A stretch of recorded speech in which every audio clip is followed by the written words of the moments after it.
Na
kombo Nzambe tata mwana pe molimo mosantu batata ba maman bandeko balandi yangai wadino vi Laurent Lobela autrement dit analyste spirituel ndenge to lobaka tango nyoso tokutani na bino toujours na cadre ya ba émission les analyses spirituelles ndenge to lobaka yango émission les analyses spirituelles to sala yango na sentiment to sala yango na plaisanterie to sala yango po ete yona ngai to sepela te kasi to sala yango po ete to sepela tata Nzambe Nzambe soki asepeli oyo Nzambe abongiselaki yo nangai nde tokozwa yango kasi soki Nzambe asepeli te batata ba maman ekozalaka na biso pasi po ete tozwa oyo Nzambe abongiselaki biso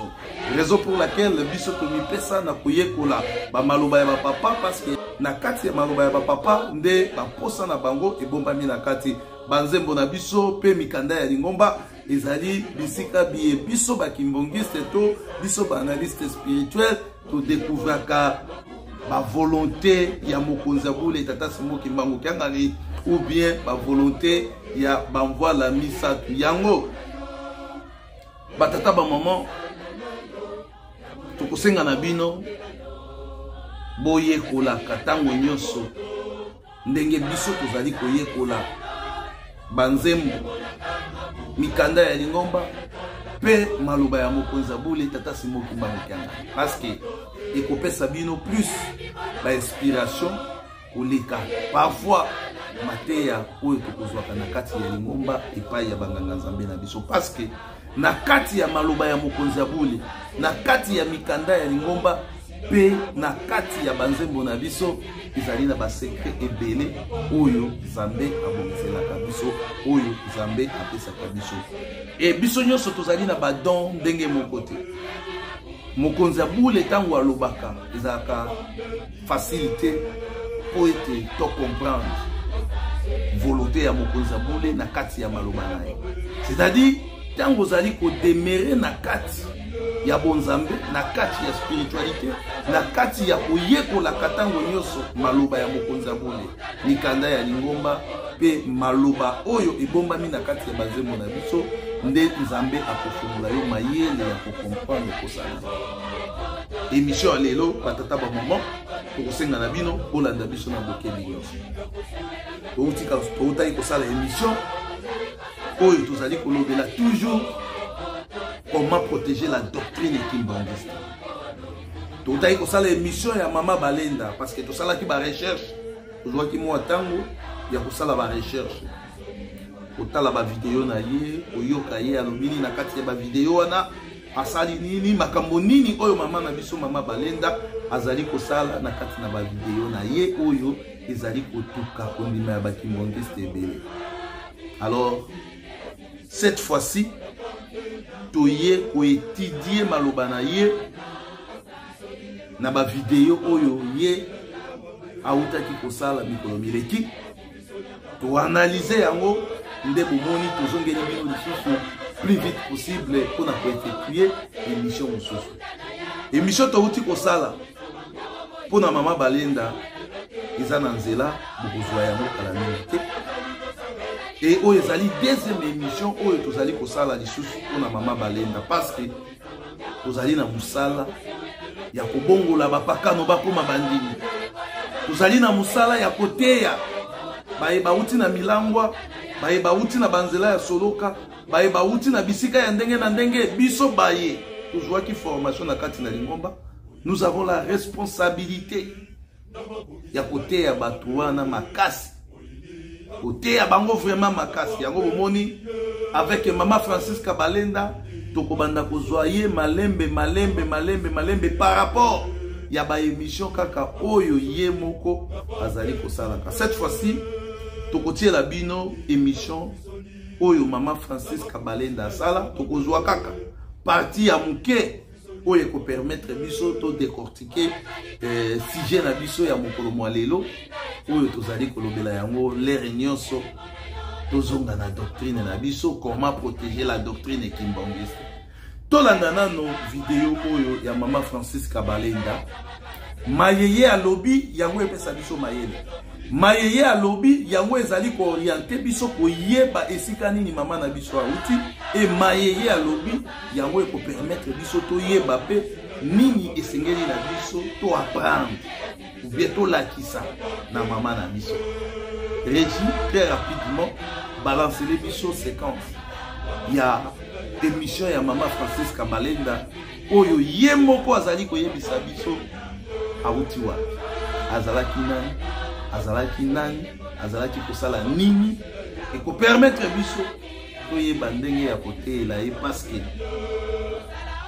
bato nyonso bazalaka na level moko ya mateya te parce que bato ya motuma ngongi mpe bazali, bato mpe ya bana ya satana mpe bazali, e bana na nzambe mpe bazali. Régie balancele biso émission ya Mama Francisca Balenda esika nini azali koloba origine na ye makambo oyo ye abandaki kosala e ye azali na très rapide. Botu na ngani na ebisa bino siko nga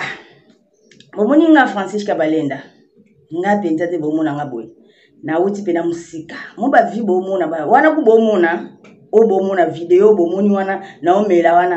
wana eza kutu maltina tellement na journaliste na la journaliste ya libanda na za journaliste na yamba ba musicien ponga na koma kosaila tata c'est grâce ya tata molimo mosanto nzambe na nga parce que mo nkianga na za ki journaliste ya libanda siko wana eza maltina na baloli papier pour la publicité ya masanga te ya maltina te mais siko nga na ndobela de whisky nga nzamba whisky makasi boîte ndenda kuna nga na bande ko blala na boîte na mukana na boîte na ki mutalo yenge impossible à 100% nga mosko na yebisa bino mutalo yenge na tisa ba $3000 na boîte boyoka na silisa kambongo na boîte na kokende boîte na kutana baba bandi bakale ngai mais na kozonga na ndako na zwimbo na ke continue ambiance nga nazaki ambiance 16 ya somo ya grave ozoyoka na sali ba via lo yenge okubomoni yango te okubomoni eza mukie na sali ba via lo yenge dans la sali vignonso asali vignonso donné na boye na sali vignonso libanda siko tango biloko publier ba vidéo na po esangani po lelo nde na zaboye eza grâce ya tata Simon Kimonki angani nzambe na nga. Merci na régie na moi séquence ya émission oyo boti kotie la biso ya Mama Francisca Balenda. J'espère biso nyonso tolandi. Mais posa na biso ezalaki to yebisa na Mama Balenda ete posa na biso ezali te to yeba ou bien posa na biso ezali kaka te to publier ba émission na yo oyo salaki bandaka, mais posa na biso ezali to yeba Mama Balenda auti wapi akoteli wapi pe azali kolinga abimela wapi. Problème na biso ezali te ete bato bazali ko publier vidéo na yo, kasi posa na biso ezali to yeba yo outi na milangwa, yo outi na baloenge, outi na ba boîte de nuit, outi bisika nyonso oyo yo zali kotanga ete ngai nazalaki moto ya boye. Ne posa na biso ezali to yeba okoteli esika nini parce que baoye nyonso bautaka na baloenge na libanda balekaka na nzela oyo bato nyonso bamonaka. Tala moto oyo azalaki moto ya loenge abongwani ndenge tozali koloba ntango nyonso ya papa na biso papa Edingwe. Papa Edingwe azalaki moto na bakisi me ntango akoteli na Lingomba bato nyonso bamoni ya solo ete papa Edingwe azalaki moto na bakisi akoti na Lingomba atiki bakisi na ye. Peu importe atikaki ou bien atikaki te, azali na obligation ya korespecter doctrine na biso, c'est-à-dire azali na obligation ya komikitisa lokola mondimi oyo akoti na Lingomba sika, parce que nzela oyo ye awuti batu nyonso bayebi yango. Du posa na ye ezali alakisa changement ete esika azalaki na esika akomi ezali différent. Yo mama Francis Kabalenda okoteli biso na Lingomba na loenge na yo na whisky na yo na makambo nyonso oyo yo zalaki kosala okoteli nango na Lingomba, okoti nango na Lingomba. Nde bandimi bazali kotuna okoteli esika nini, nganga nzambe nini oyo ateyaki yo po ete oya na kati ya Lingomba, parce que bato bazali komona ete loenge na yo nano esili te, kwiti na yo ya ba whisky nano esili te, c'est-à-dire ba constate epai na yo ete okoti na kwiti na yo ya whisky na kati ya Lingomba. E makambo oyo yo mama Francis Kabalenda ozali kosala bandimi bazali kosepela na yango te, parce que bayebi ete mutu nyonso oyo akomi kimbongiste, peu importe bizaleli oyo zalaki na yango, okolongola bizaleli wana olati ezaleli ya bakimbongiste e okomi mondimi, parce que avant yo outa na baloenge na kati ya Lingomba ya tata Simon Kimbangu ezalaki deja na batu oyo bazalaki batu ya baloenge ya ndenge na ndenge, kasi batika loenge na bango na libanda balati molato ya kozala mondimi, balati molato ya kimbongiste e bakomi bakimbangiste. Depuis yo okota na Lingomba, c'est-à-dire ozali la seule personne mutu ya loenge te, to mutu ya bakwiti te, mutu ya ba whisky te oyo biso to yambi na Lingomba. Batu wana bazali na Lingomba na biso bazali ebele, batu ya loenge batu ya bakwiti bazali ebele na kati ya Lingomba na biso, kasi lokola babiangamaki ete bakoma bakimbongiste, loenge na bango na kwiti na bango batikaki yango na libanda, batiki yango na libanda, balati molato ya bakimbongiste e ase momala batu wana nyonso bakoma bakimbangiste. Mama Francis Kabalenda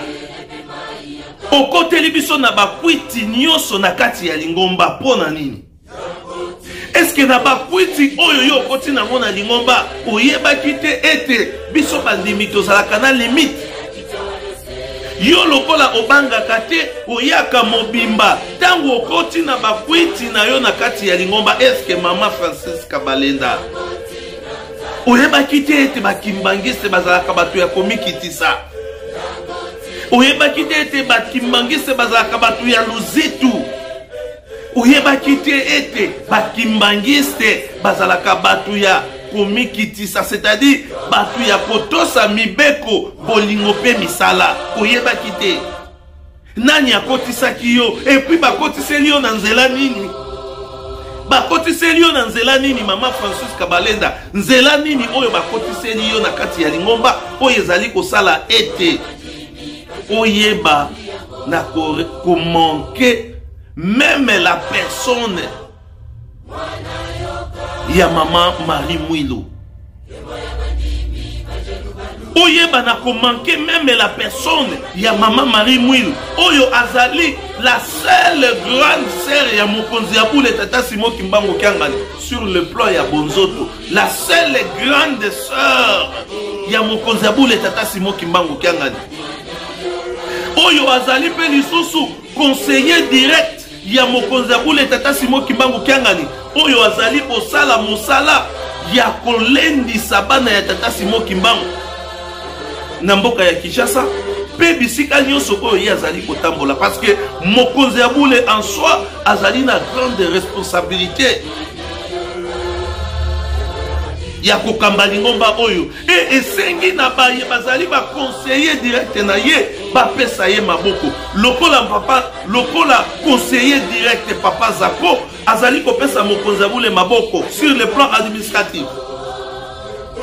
Et maman Marie Mwilu azali pe moko ya batu oyo bazali kosunga mokonzi ya bule na oyo etali kolendisa kondima ya bana na ye na mboka ya Kinshasa. Esika mokonzi ya bule azali te tango batu bazali komona maman Marie Mwilu bazali komona présence ya mokonzi ya bule tata Simon Kimbangu Kiangani.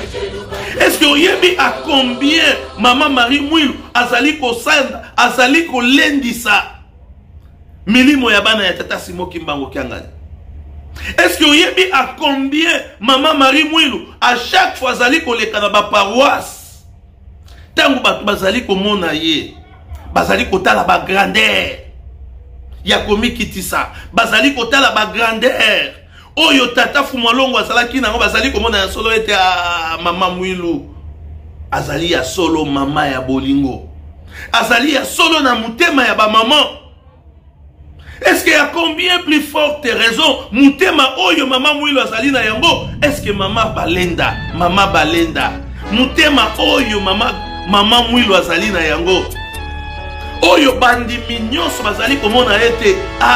mama Mwilu azali ya solo ko ekarne ki kimbangisme oyo papa bateyaki biso parce que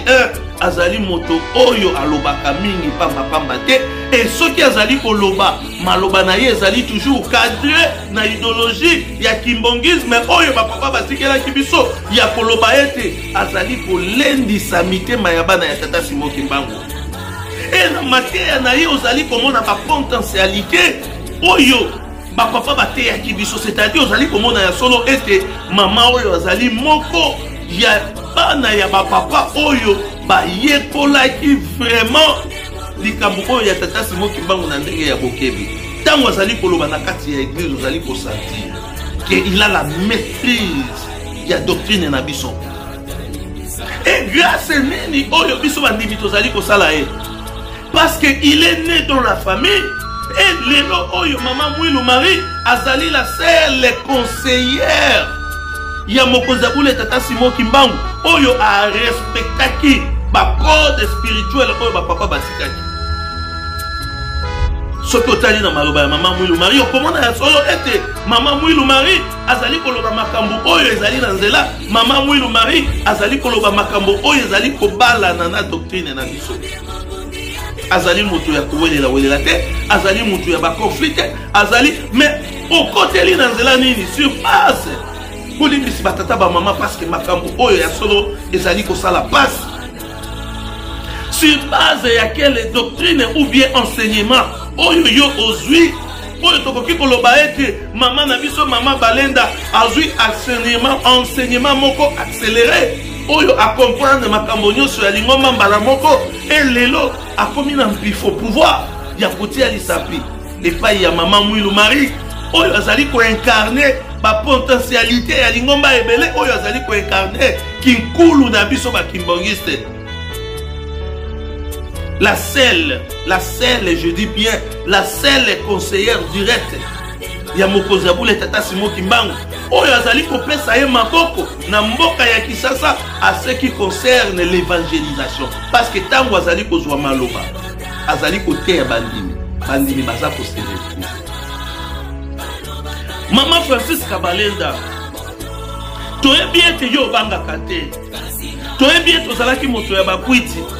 toyebi ete ozalaki moto ya baclub, ozalaki moto ya baboîte de nuit, ozalaki momeli masanga, ozalaki moto na bikobo, ozalaki moto na soloka. Parce que soki otali ba photo na yo nyonso ozali komona ba tatouage partout, ba makambo ndenge na ndenge et ezali kolakisa ya solo ete ozali ko mériter vraiment ba procédure normale oyo ezalaka ete balandela yo po obongwana ya solo.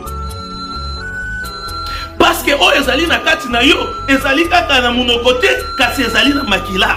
parce que na ba soloka oyo to benga kayango ozali na ba soloka na kati ya nzoto na yo.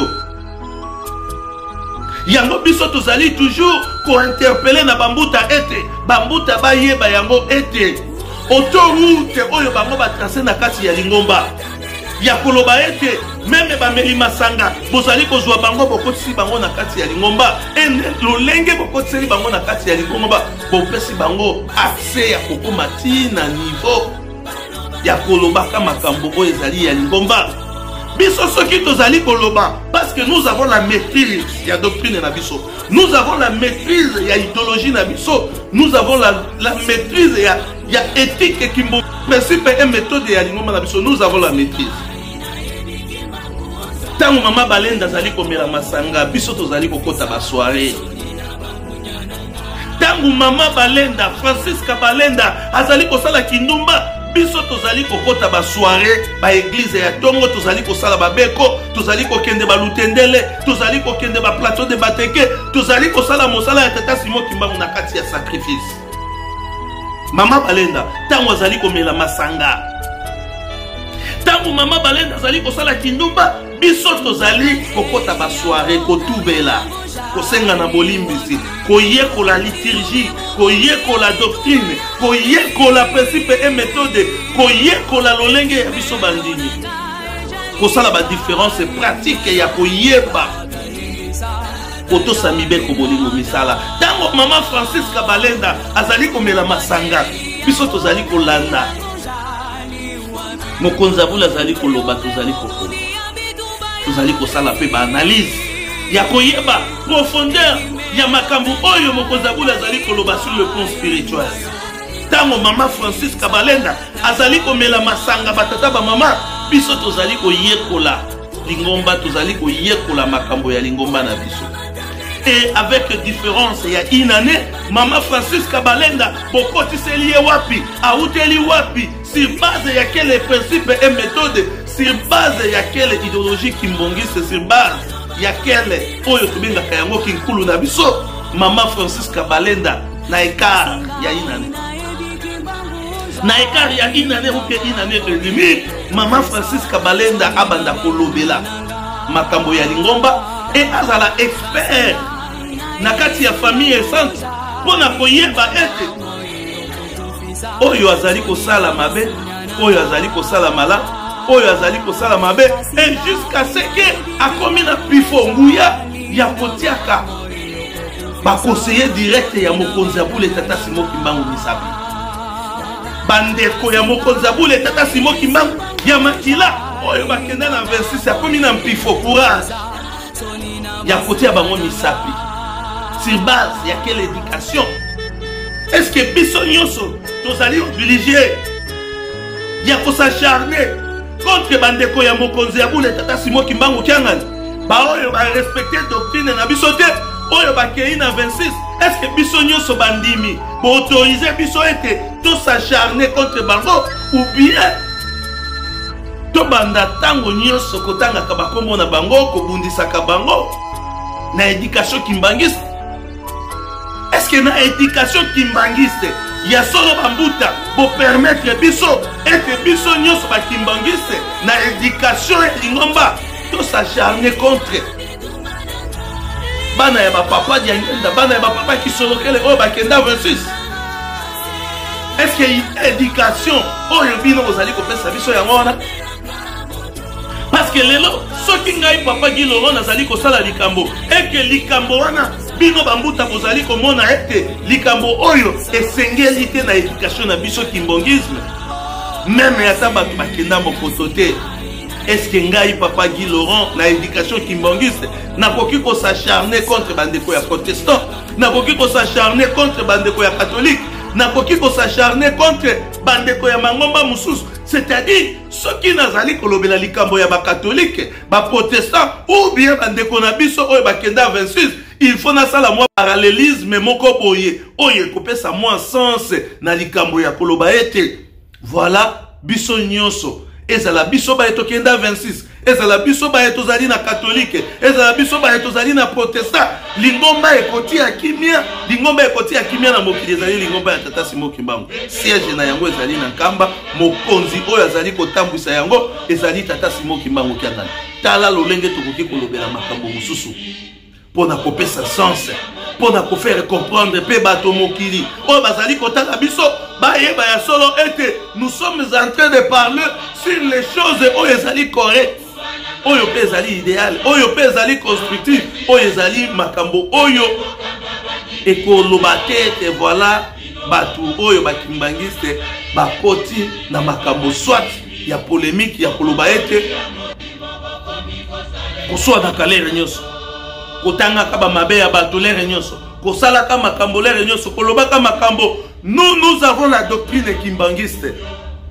c'est-à-dire ceux qui ozali na posa oyekola lingomba basez-vous sur la doctrine kimbangiste même ceux qui ozali kolobela likambo zala na référence na yo oyo ezali basé sur mikanda ya lingomba po e permettre yo koya te ezali na esika ata moko te oyo balobi yango ete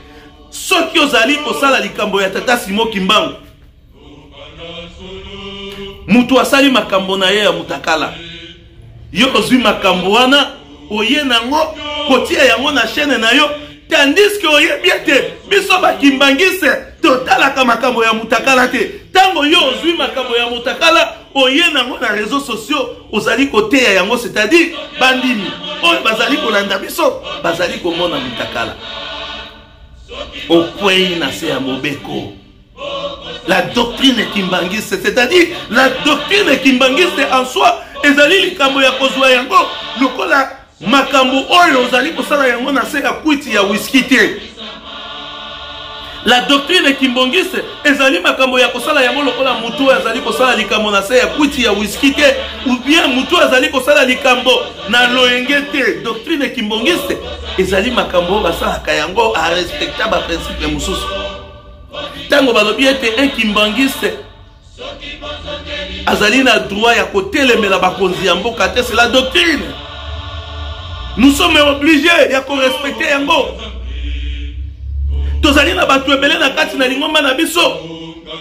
basepelaka te na lolenge ya bagouvernance ya bakonzi oyo balekaka na kati ya mboka na biso mais comme la doctrine kimbangiste nous enseigne de respecter l'autorité établie nous sommes censés ya garder silence peu importe la façon de gestion oyo mokonzi wana azali komemela biso la doctrine kimbangiste en soi nous enseigne et nous oblige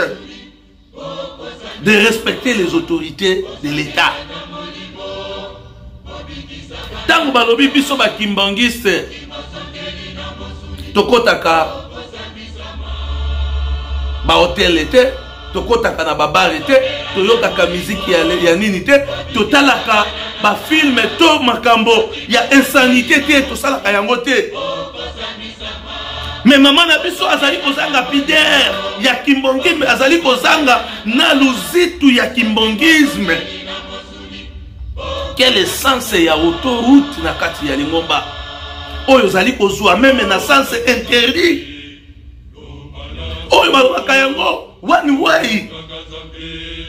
oyo balobaka yango one way ozali kozwa sens interdit na kati ya lingomba na autoroute okobeta wapi okobeta mutu wapi okosukela wapi batata ba maman interpellation na biso ezali epai ya bambuta interpellation na biso ezali epai ya bakonzi ya lingomba parce que biso nyonso oyo tokotaka na lingomba tozwaka encadrement moko tozwaka pe ba mesure moko tozwaka pe ba orientation moko tango nga nazali kobima libanda lingomba il faut yeba lingomba il faut interpeller nga makambo ozali kosala to mekana no kobalisa yango na mikanda na biso est-ce que vous avez le droit de diffamer la famille sainte et vous avez le droit de diffamer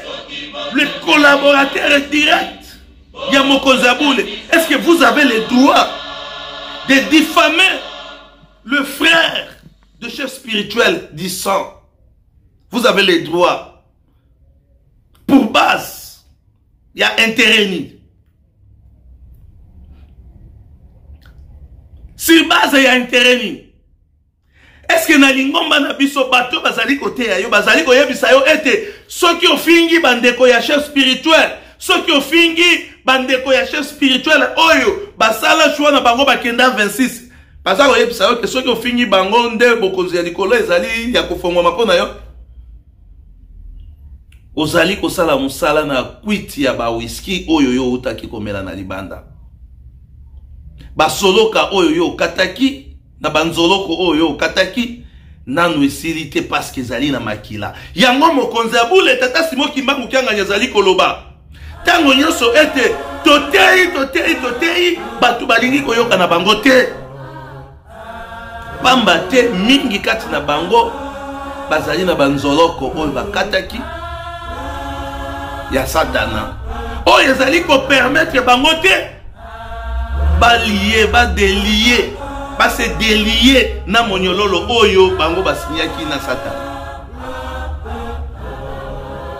Mingi bakobongwa na te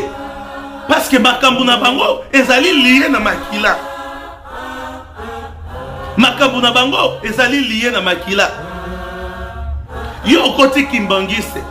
ezalozalaki kimbangiste ezalozalaki kimbangiste te metango oye nani abendi yo? Est-ce que ezali kaka ba papa apo? Est-ce que yo yebi ete papa apo aza kimbangiste? Azali confondateur batu bakabola lingomba ezali ba papa apo selon ba dire ya ye moko. Est-ce que ye mutu abendaki yo alobi yaka awa tozalaka na sangana awa tozalaka na sangisa biso tokopesa yo kaka role ya ko défier batu, ya ko chola batu, ya kofinga batu, ya kosala makambo ozali kosala tangela biso nganga nzambe nini oyo alakisaki yo? Alobi mama na biso, mama Francis Kabalenda, soki okoteli biso na lingomba na biso pokota na lola tala topesi yo batu oyo finga kabango chola kabango mais betaka tolo ete ozali mwana ya tata Simon Kimbangu. Je ne crois pas. Tata Simon Kimbangu Kiangani azali na posa ya batu oyo kwiti ya masanga nano esili na makila na bango te. Je ne crois pas etake un analyste spirituel ete papa Simon Kimbangu Kiangani azali nano na posa, azali kaka na posa ya batu oyo parce que ye moko alobi tango oyo tozali tango ya suka mwana na mwana batela elembo na yo. Je ne crois pas étant que analyste spirituel. Je ne crois pas na batu nyonso oyo bazali koloba ete ngai mwana ya papa Simon Kimbangu Kiangani, papa Simon Kimbangu azali nzambe na ngai, papa Simon Kimbangu alongoli nga na minyoloni, papa Simon Kimbangu Kiangani asali maka. Je ne crois pas étant que un analyste spirituel parce que lui-même papa Simon Kimbangu Kiangani oyo biso tobengaka ye base ya spiritualité na biso azali kopesa biso ba orientation na ba principe. Il suffit kaka to respecter ba principe oyo tata Simon Kimbangu Kiangani azali kopesa biso, mutu nyonso ako comprendre ete tozali bana na ye parce que déjà makambo oyo ya ba réseaux sociaux mokonzi ya bule papa Simon Kimbangu Kiangani apekisaki yango biso totikaki makambo ya ba réseaux sociaux tokomaki ko partager kaka banzembo na biso pona ko édifier bana na ye. Mais lokola tomoni ya solo ete bameli masanga bakoti na lingomba, lokola tomoni ya solo ete bato ya bakweti bakoti na lingomba, lokola tomoni ya solo ete bato ya loenge bakoti na lingomba bakomi kosala musala oyo biso to bandaki kosala ya ko édifier bana ya tata Simon Kimbangu na loenge na kwiti na masanga na makambu ya ndenge na ndenge ne totali to bite. Mokonzi apule tata Simon Kimbangu asi apekisaki makambo ya ba réseaux sociaux juste pour na koluke ko calmer makambo oyo ezali koleka na lingomba ya mbilinga. Mais monguna amoni ete biso lokola tozali na posa ya kokabola lingomba tokabola yango tokata yango biteni na biteni. Monguna amoni ete soki tolobi to utiliser ba vrai kimbangiste bakokoka te parce que bazali bato oyo basi bateyama bazana bobangi kati na bango. Esengeli na biso tozwa bato ya milangwa bato bazalaki bato na masanga toya na bango na kati na lingomba. Esengeli na biso tozwa bato oyo bazali ba kimbongiste te to ya na bango na kati na Lingomba esengeli na biso tozwa batu oyo bazali batu na soloka bazali batu na misala ya mabe bazali batu ya ndenge na ndenge e bango wana biso tozwi tokotisi na Lingomba ba position to pesi bango eza ba position ya bandimi te batu wana ba position to pesi bango ezali ba position ya bandimi te luka bango mingi na sima ya mokonzi ya bule na sima ya conseiller direct papa Zako na sima ya bana naye na sima ya batu ebele na ba service ebele okuta bango bano kimbangiste batu ya soloka batu ya makambo ebele batu oyo bazali na pider te batu bazali na éducation kimbangisme te batu bakobangaka makambo te batu bakosalaka makambo na se ya kwit batu bakosalaka makambo na loenge batu bakosalaka makambo na ndenge ya mobulu Lingomba tata Simon Kimbangu bien sûr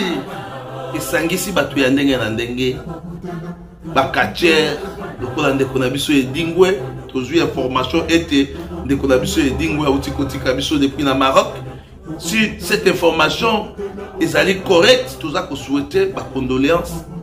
et toza ko souhaiter pe tata Simon Kimbangu kiangani ayamba molimo na ye alimbisa ye na mabe na ye metala discipline oyo ndeko na biso edingwe akomaki na yango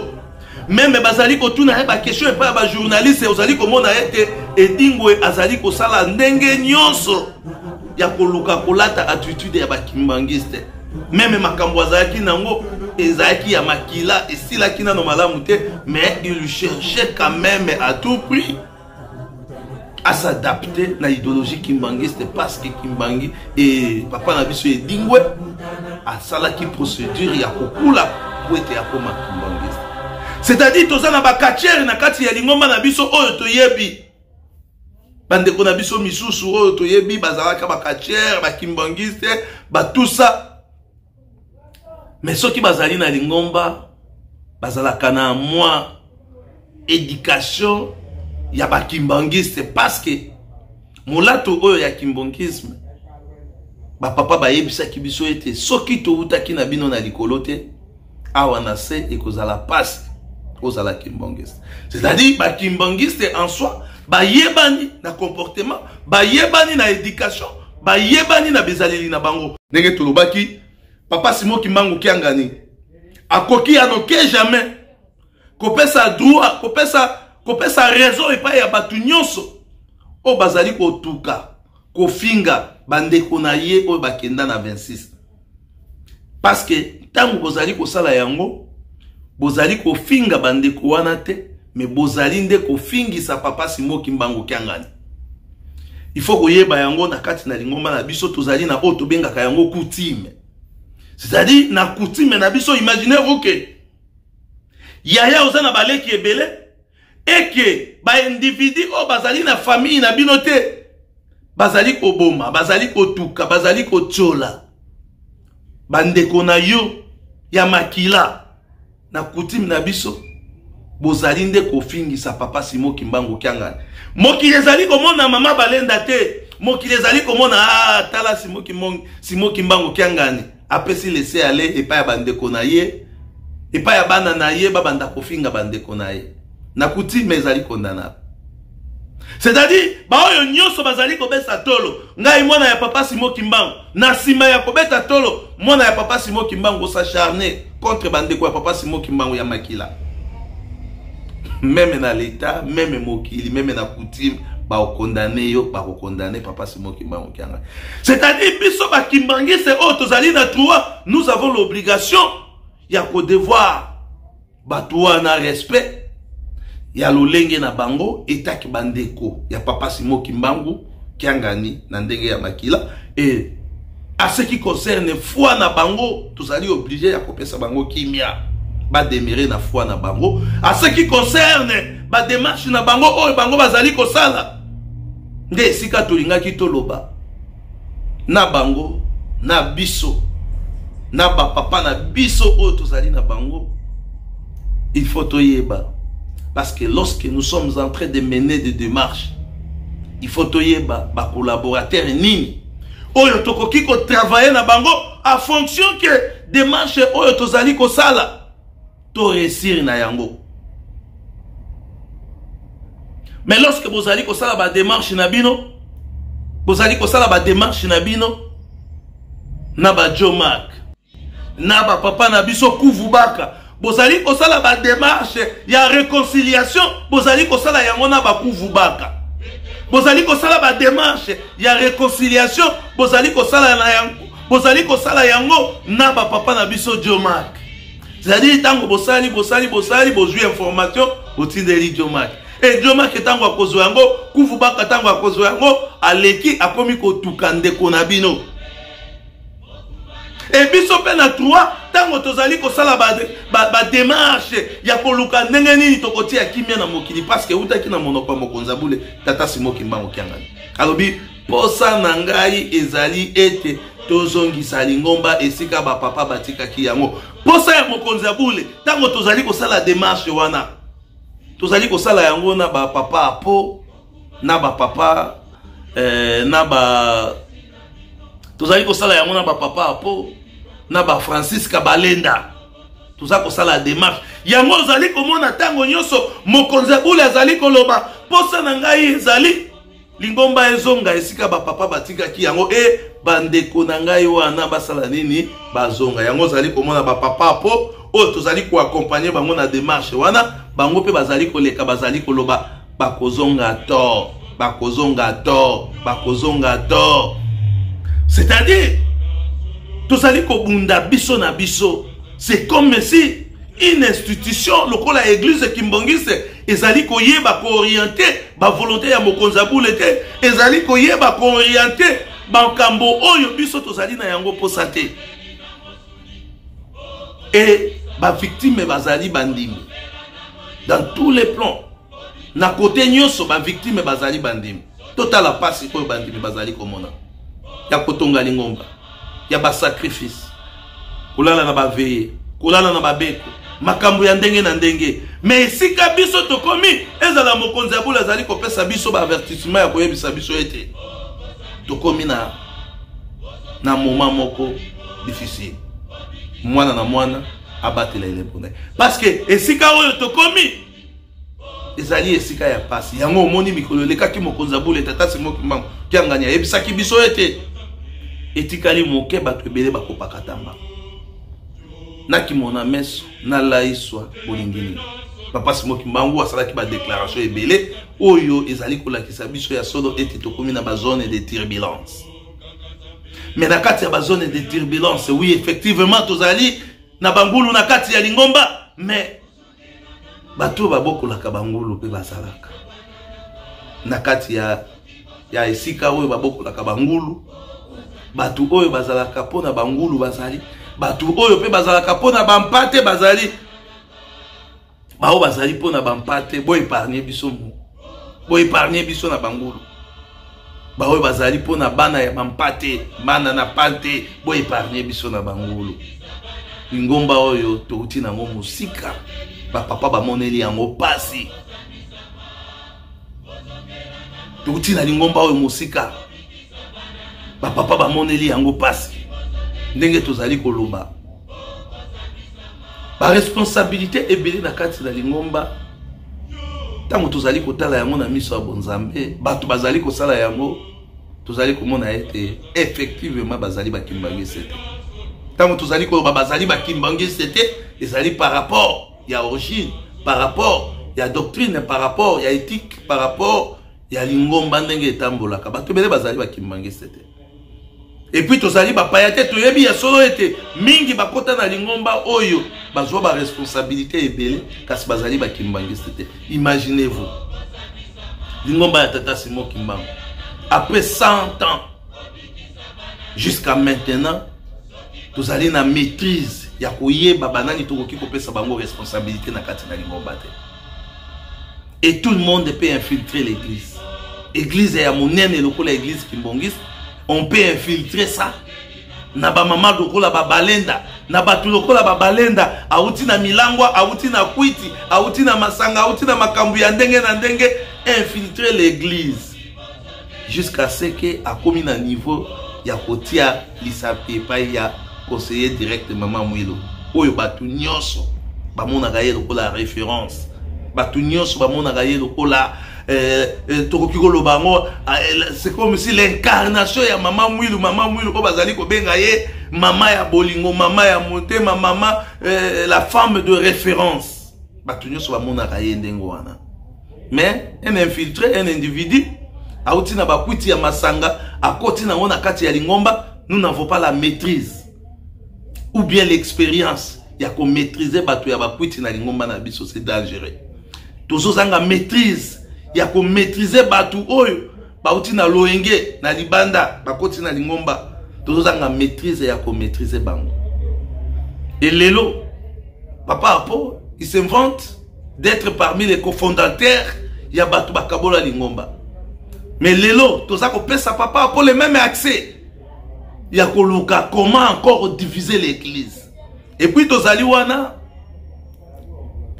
sur base ya quel intérêt, sur base ya quelle éducation,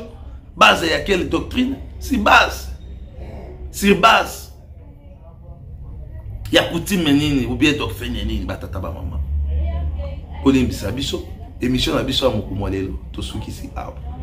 ndenge tolobaki toko continuer série des émissions des analyses spirituelles o tokolobela mingi moi ba makambu o toza komona lokola ba anti-valeur ya makasi na kati ya likomba na biso. Mama na biso Balenda auti kotia vidéo ya papa Sami Mukoko ya nudité ya papa Sami Mukoko. Papa Sami Mukoko Diangenda. Est-ce que vidéo wana biso tozaki na moto? Est-ce que vidéo wana lingomba ezalaki na moto? Est-ce que vidéo wana bandimi bazalaki na yango te? Mais lorsque on n'a pas pu publier ces vidéos parce que tozali komona papa Sami te, mais tozali komona continuité ya kombo na ye. Papa Sami Diangenda. Tozali komona Diangenda. Et le nom de Diangenda, ce qui tozali na pidere ya kolobela yango te, ya kosalela makambo mosusu te, toza ko salir mbala moko doctrine na biso, toza ko salir mbala moko esika kondima na biso ezali parce que nous tous nous sommes les fruits ya éducation au papa Diangenda apesaki biso. Et de deux biso bakimbangise epekisami na biso totala kabani duté totala kabiloko oyo esengeli te parce que ekitisaka kondima na biso. Mais lorsque vous avez pris ce genre de vidéos et vous postez yango na voie publique, c'est-à-dire vous allez kosala appel et pas ya bandimi boya kotala, c'est l'abomination. C'est l'abomination selon la doctrine. Selon les coutumes qui m'banguent, c'est ça l'abomination.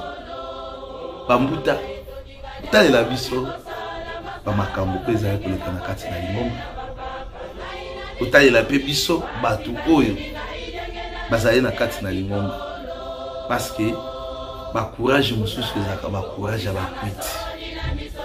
Ba courage mususu ezaka ba courage ya banzoloko. Ba courage mususu ezaka ya ba courage ya oh papa Diangenda oh papa Simo Kimbangu Kiangani abetela biso lisolo alobi misale banaye ko salema na nkamba tangu bato bazali ko sala misala na nkamba ezalaki na mama moko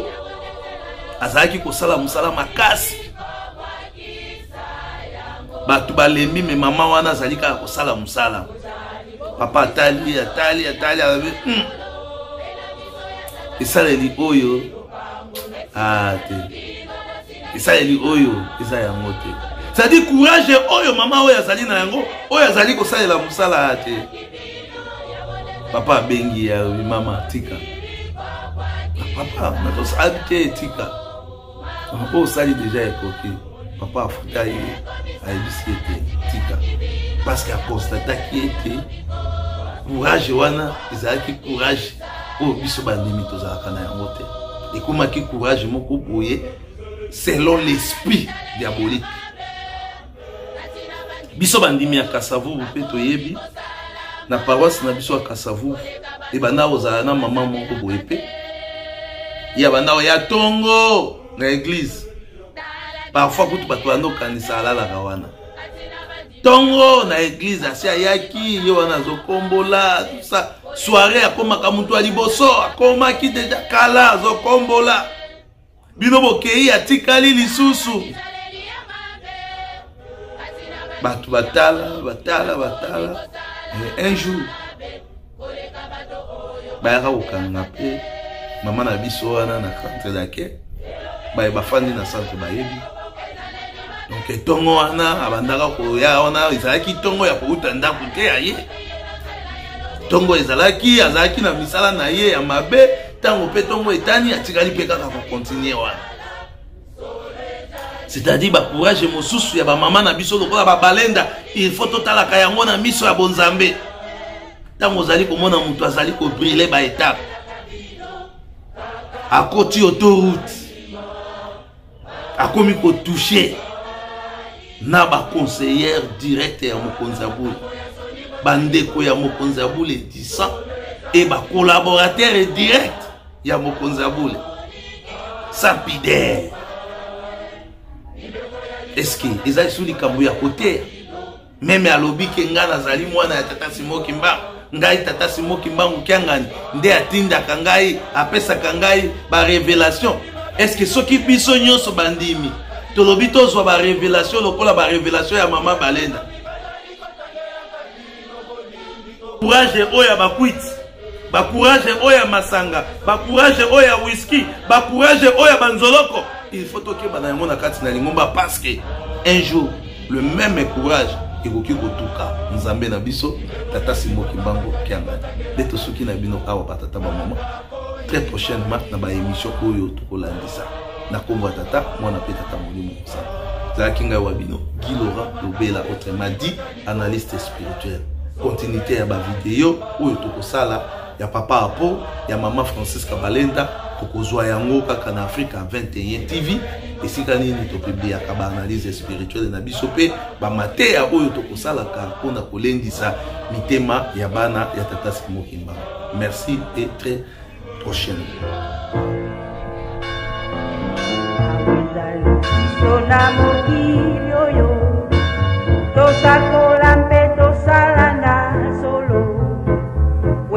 Zalina mokolo mboko manso mabomba mimakomo nana awezali biso na mokili oyo tosakola mpe tosala na solo wete zalina mokolo mboko manso mabomba mimakomo nana manso makoleka kasiela kaya nzambe koleka te kinwe salema mokili monso sola ya solo buka sopwa nzambe nanse manso makoleka kasiela kaya nzambe koleka te kinwe salema mokili monso sola ya solo bukasi bwa nzambe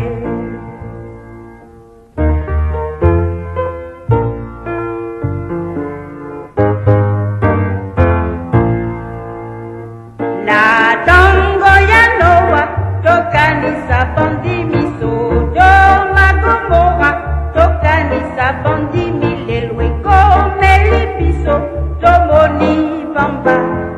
ela kaya nzambe koleka te na tongo ya Noa tokanisa bandimi Sodoma Gomora tokanisa bandimi lelo ekomeli biso tomoni pamba ela kaya nzambe koleka te inwe salema bandimi basepela inwe salema bandimi basepela